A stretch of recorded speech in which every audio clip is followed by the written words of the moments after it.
Juu. Hieno lelu. Antaa sen olla toi Face Safety. Mikä hemmetin Face. Toi Safety antaa nyt olla nyt. Pois päältä, mä laitan sen patruunan sinne. Tai shellin. Se on ihan tyhjät hylsyt siinä, ettei mitään paniikkeja ja mitään. Mä tulin kuvaamaan tätä usvaa. Usvaa tulin kuvaamaan. Tämmönen. Tuonne ei paljon. Tässä on uusi työmaatui, niin siellä monenkohan watin, ei noin nyt kovin monen,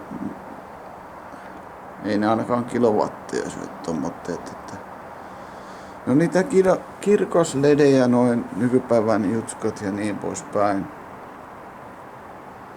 Ja mitäs se pakkonen oliko? Ei, nyt ollaan nollassa jo. Mutta on kummittavaa. Onko kummittavaa? Joo. Ei tässä ole mitään. Sumuvalot päällä.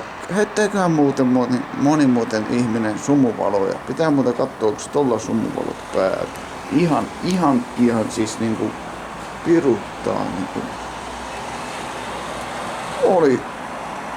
Oli. Sillä oli sumuvalot päällä. Järkeviä ihmisiä täällä Lempäälässä. No mä nyt täällä Lempäälässä on niinku se penaalin terävin lyijykynä, mutta näin voin sanoa, että sillä oli toi takasumuvalo päällä ja järkevästi se sitten meni. Mutta ei muuta. Tänne jäätyy näihin kuviin, näihin tunnelmiin. Näihin sumuisiin tunnelmiin. Voi.